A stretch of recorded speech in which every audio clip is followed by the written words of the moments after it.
So that's why I'm rejoicing. Eulogy for the late Michelle Huggan.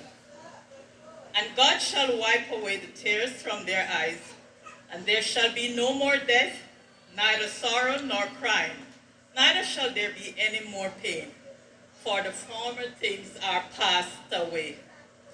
Michelle Huggan, affectionately called Michi Boo, Tin Boom, Mommy, was born on June 10, 19, and this she would hide from us because she wouldn't want us to know. Even at the doctor's office, she would say, "Doctor, don't tell them what I tell you." But we all know now it's 1970. Don't say I say. To Frank Huggan and Violet White in the parish of Kingston.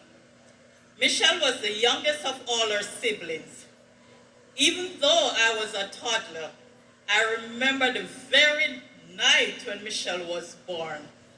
I heard her scream, and my mother and the midwife at that time, yes, midwife, they were rejoicing, after which they allowed me to see my little sister. She attended the St. Jude's Primary School, and after passing a common entrance exam, she went to Merle Grove High School. This is where we became friendly rivals because I had attended the Queen's School, and you know, if it's boys' champs, girls' champs, any competition between the high schools, wow, it was always a debate for her if Merle Grove loses. Big up Mama, she would say Mama the judges are in favor of whichever Big school wins, Sally. or something not right or somewhere, yourself, Marlene. something just not right. She gave birth to two beautiful girls. Monique, unfortunately, could not be with us today, and Deidre, which you all know. Michelle was a go-getter person. She did dressmaking. Auntie Michelle, she big would up. only make straight skirts for me. I don't know why. Only straight skirts.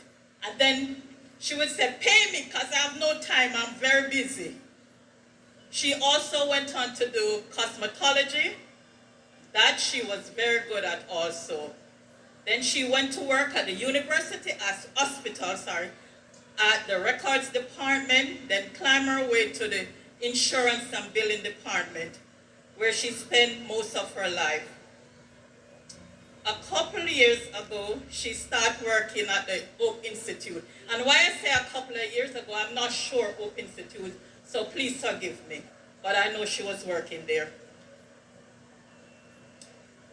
One thing I can assure you, if you ever forget Michelle's birthday, you would be in trouble. When you call her a day after, the first thing you would hear is, "Me know my friend, different from my enemies then." You could never call and get Michelle on her Sabbath unless it has to do with church business. She would return her call after Sabbath and tell you, "I was in church, you know it's my Sabbath." Said, "Okay, but don't call us on our Sabbath."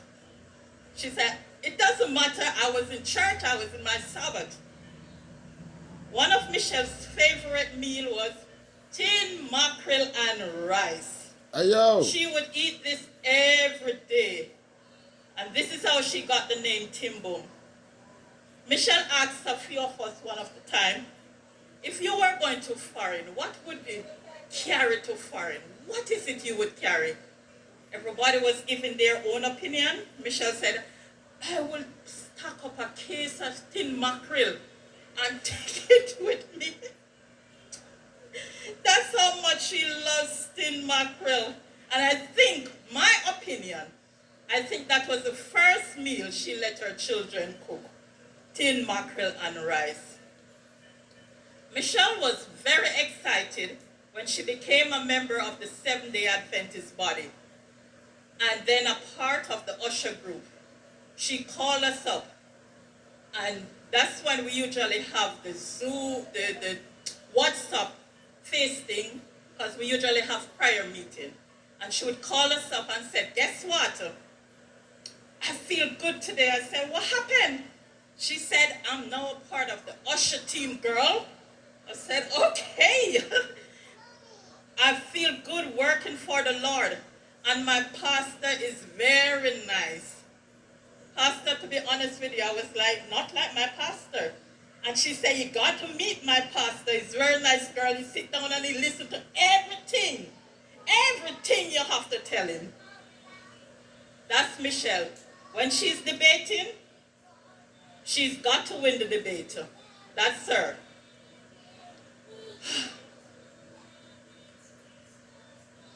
I'm a church not daddy, you know. I'm not go daddy church. Una for come and visit. Okay. Sorry to take this occasion to come and visit, but I realize it's not a daddy church. That's the testimony I can bring back. Late last year, things started to go downhill for her health. She started to complain about swollen legs and other complications. In December of last year, she was admitted in the hospital. Then she returned to work. Even in her sickness, Michelle was always laughing. And if you ask her, is everything okay? She would say, me good man, me good, me good. You good? On February 22nd, 2022, she went on to be with her Lord and Savior. She lives to remember her 2 children, 1 grandchild, brothers, sisters, nieces, nephews, friends, co-workers, and other well-wishers. May her soul rest in peace and light perpetually shine on her. Auntie Michelle, There's a little thing, R.I.P. my niece, she could not be here, but she asked me to please, sorry, Pastor. Oh, that she asked me Marlene. to please jot it in for her. Marlene. It goes like this. Her name is Marlene. No. It says, I am heartbroken by my aunt's Sister Michelle Marlene. death, but I am honored to have the opportunity to reflect on her life with everyone. It is critical that we recognize and fully experience the emotion of this day, Sister on which we Marlene. had gathered to say goodbye to Aunt Michelle. I recall Auntie a Christmas Michelle, Eve one love. night when my family and I were supposed to spend the Christmas in Trelawney with our Aunt Sally, that's me. So me and Aunt Michelle agreed to meet in Mandeville. And she said she was leaving from Kingston at 6 p.m. So she was supposed to be there before us. She said she'll be there by 7:30 to 8 p.m. I left Westmoreland later than she did, but I arrived in Mandeville with my family before she did, around 10 p.m. It's amusing that the distance between Westmoreland and Mandeville is greater than the distance she had to travel. It's so funny because she knew I was going to argue with her. She said to me, "You're too miserable." Then she said to me, "There was traffic where..." Then she said to me, oh my God, there was traffic while trying to convince me she actually left at 6 p.m. We bickered back and forth. Then she said to me, "My niece, are you okay? Are you hungry?" Trying to distract me of lot, so we end up joking and laughing because despite everything, we knew she was always late and we laughed it off and happily spent Christmas with her. This was one of my favorite memories with her, and sadly one of my last because I didn't see her in a long time.